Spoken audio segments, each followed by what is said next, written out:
আয়নার দিকে দীর্ঘক্ষণ ধরে তাকিয়ে আছে তীরা। এখন মনে হচ্ছে তার প্রতিচ্ছবিও বোধহয় তাকে কিছু বলার জন্য উৎকণ্ঠা। তীরা আয়নায় তাকিয়ে নিজের আনমনে বিড়বিড় করে বলতে লাগলো, আয়নার ভেতরের জগৎটা নাকি সম্পূরক হয়।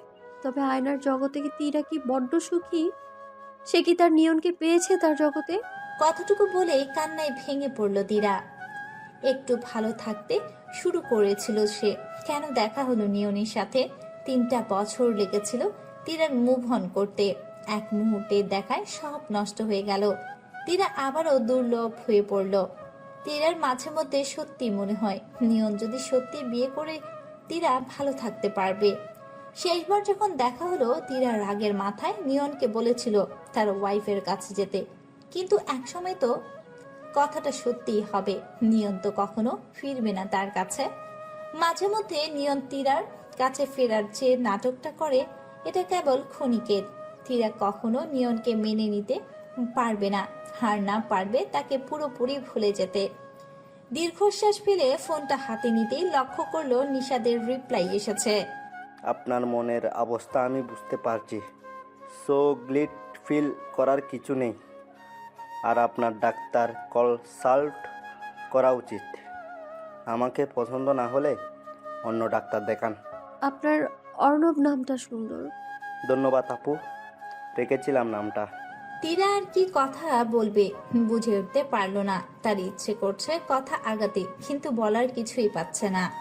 আপনার অসুবিধা না থাকলে আমরা আরেকদিন দেখা করি কোথাও।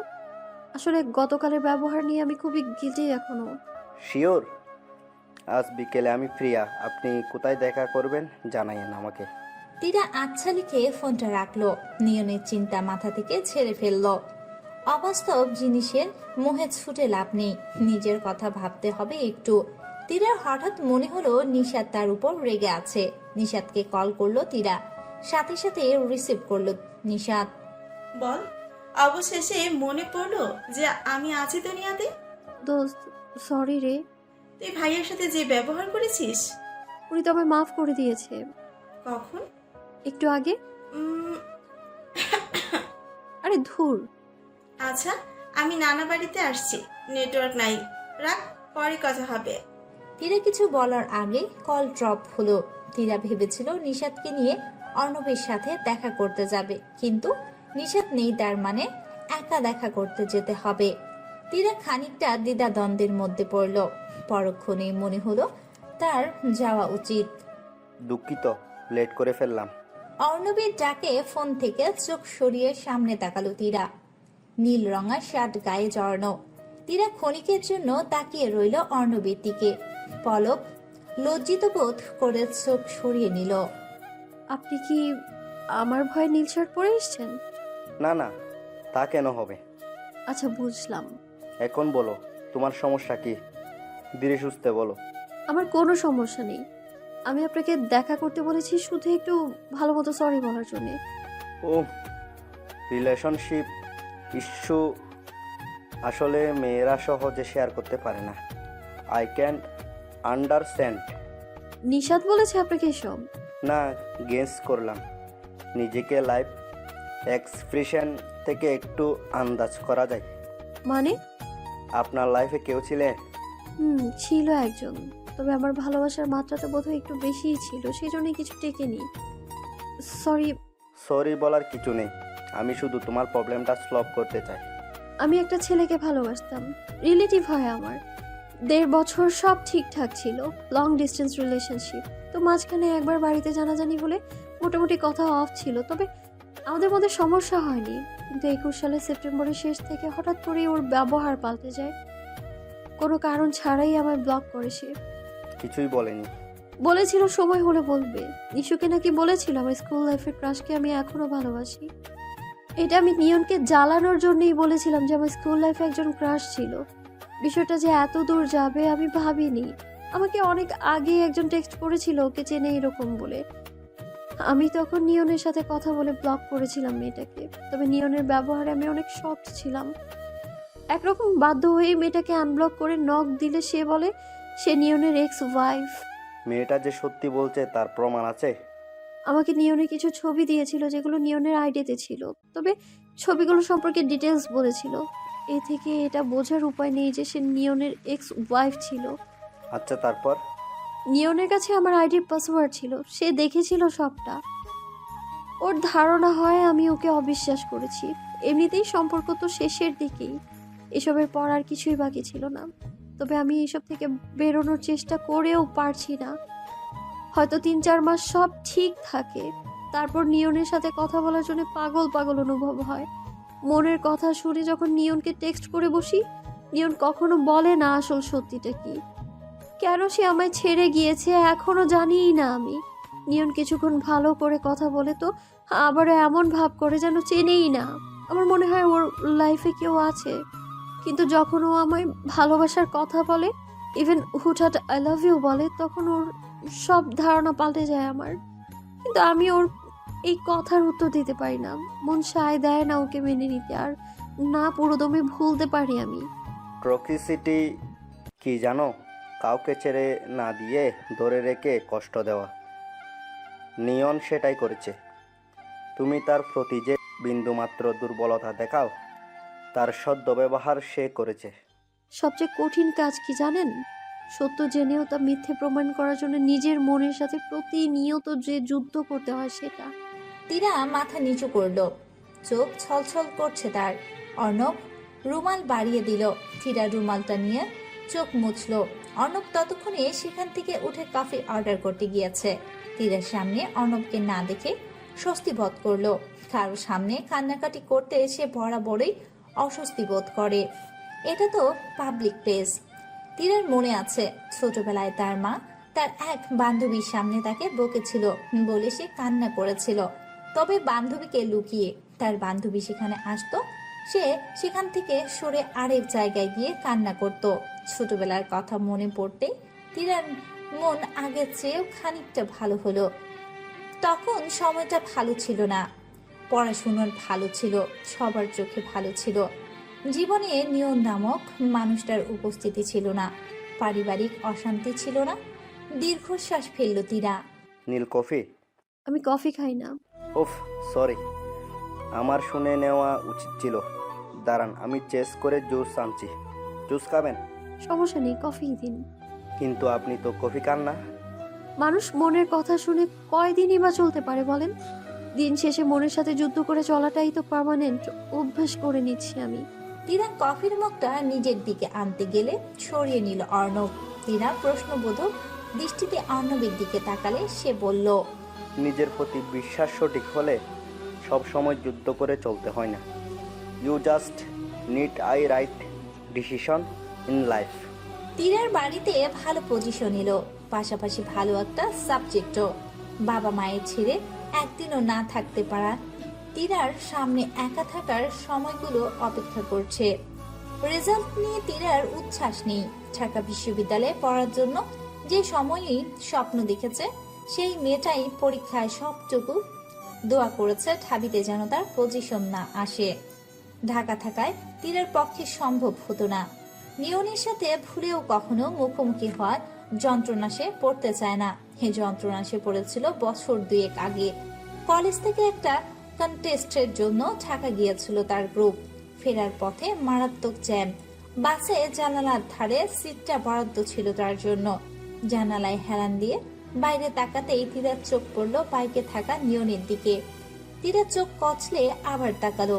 এবার ভাবলো হ্যালুসিনেশন হচ্ছে বোধহয়। এমন হ্যালুসিনেশন প্রায় হতো তীরার। পাশে নিশু কানে হেডফোন গুজে গান শুনছে। তীরা আলতো করে ধাক্কা দিয়ে তাকে। নিশাদ ভ্যাবাচাকা খেয়ে চোখ মেলে তাকায়, প্রশ্নবোধক দৃষ্টি ফেলল। তীরা জানালার বাইরে ইশারা করতেই নিশাদ সেদিকে তাকালো। তুই কি সেটাই দেখতেছিস যেটা আমি দেখতেছি? নিশাদ ভ্রু কুচকে প্রশ্ন করলো।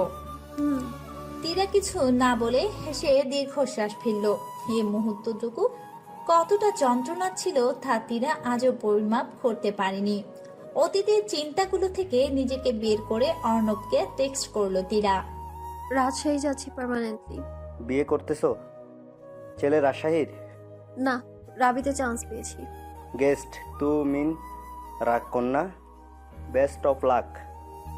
নতুন শহর, নতুন নতুন মানুষ, ভালো লাগবে। আর কোনো সমস্যা হলে আমাকে জানিও। আপনি কি উড়ে উড়ে রাজশাহী গিয়ে হেল্প করে আসবেন?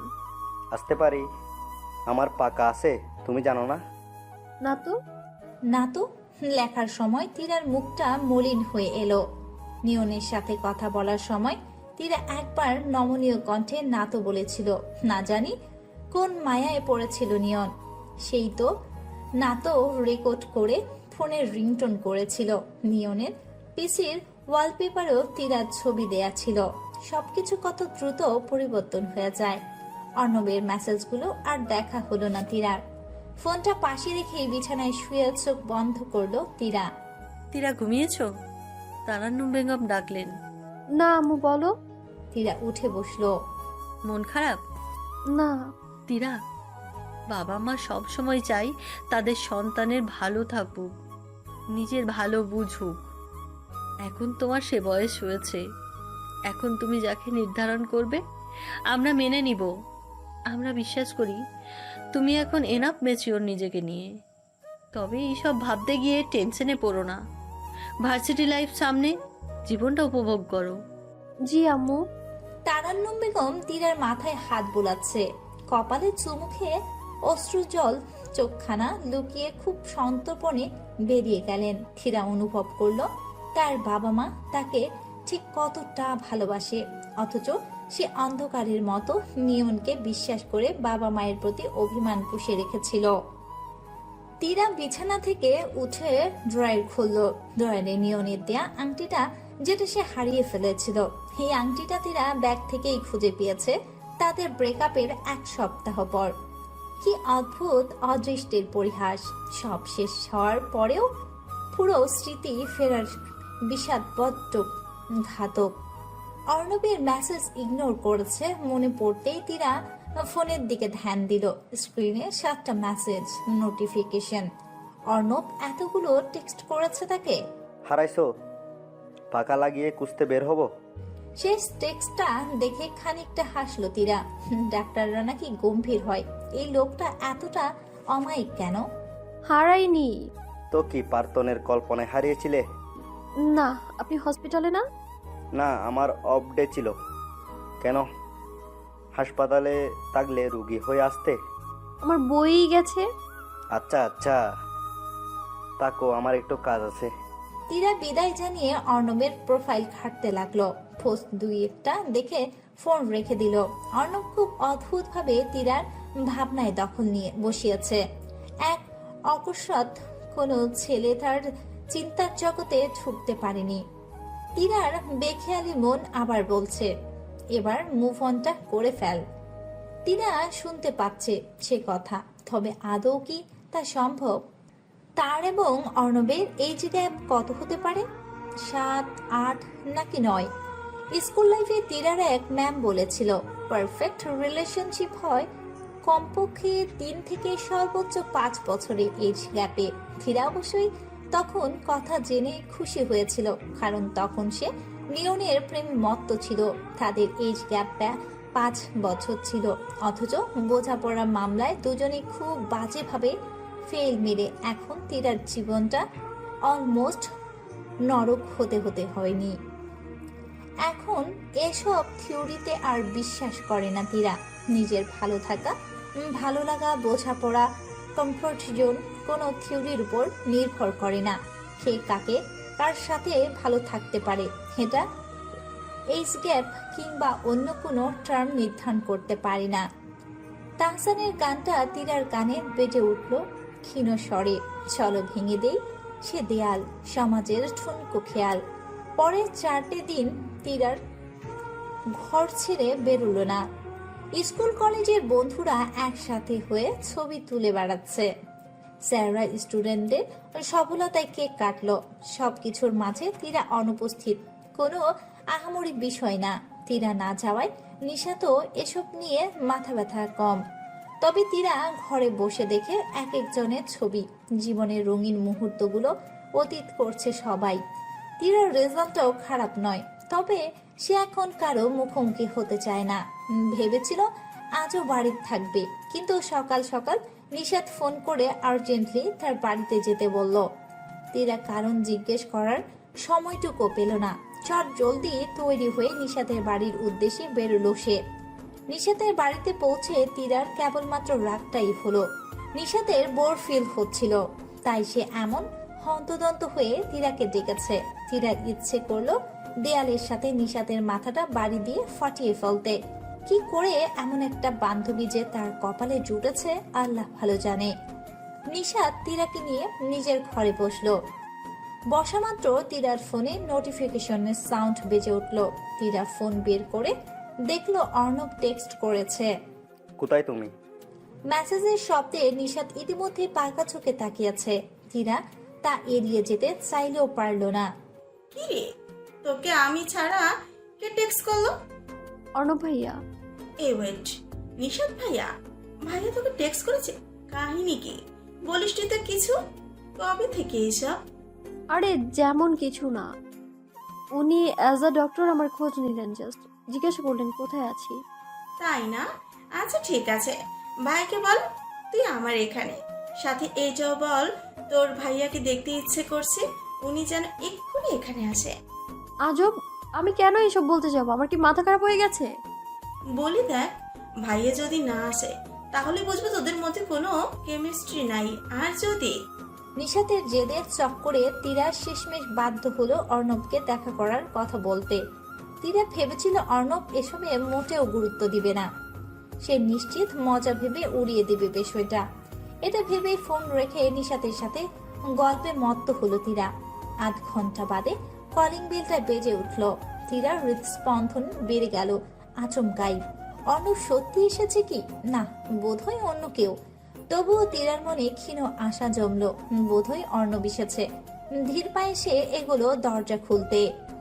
আরে নিশাত, এসেছো? এসো ভিতরে এসো। বেশ তাড়াতাড়ি তো এসেছো।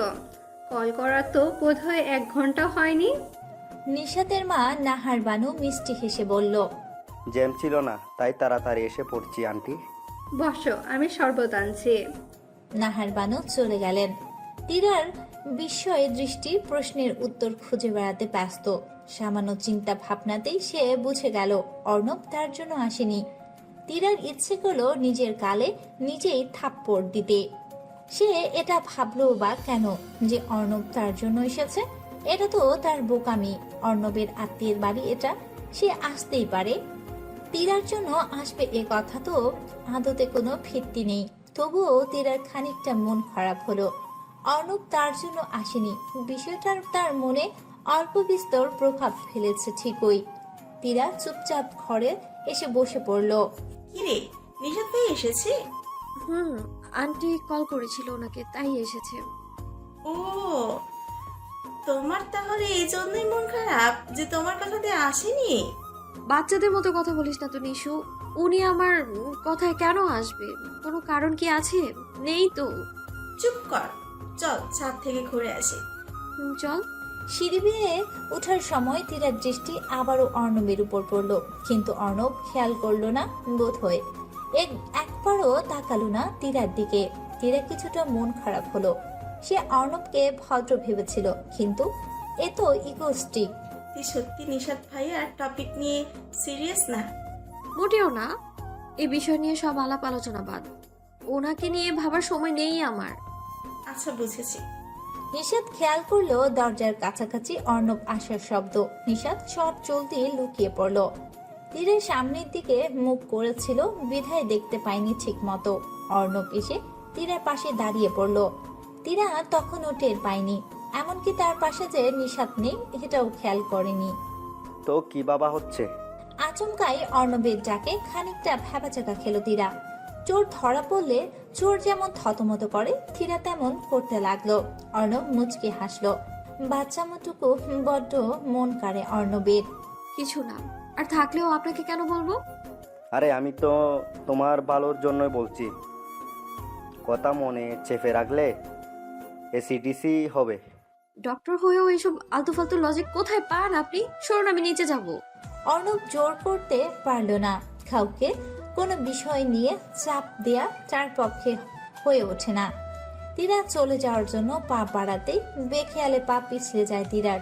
অর্ণব তৎক্ষণাৎ দুহাতে আঁকড়ে ধরে তাকে। তীরা নিজেকে সামলে অর্ণবকে ধন্যবাদ জানায়। অতঃপর ছাদ থেকে নেমে নিচে চলে যায়। অর্ণব তখনও ছাদেই দাঁড়িয়ে। সে যে তীরার জন্য এসেছে এটা তীরাকে জানতে না দেওয়াটাই ভালো, তার চেয়ে বড় ভুলটাই বুঝুক। অর্ণব রেলিংয়ে 2 হাত রেখে সামনে পানে তাকালো। নিশাদ তৎক্ষণাৎ আড়াল থেকে বেরিয়ে চুপচাপ নিচে নেমে গেল। ভাগ্যিস সে লুকিয়েছিল, না হলে দুজনের এমন সিনেমেটিক সিনটা মিস হয়ে যেত না। মুখ চেপে হাসছে নিশাদ। যক্ষা রোগীর মতো এত কাশছিস কেন? হ্যাঁ, কি বলবি? বললেই তো হয়।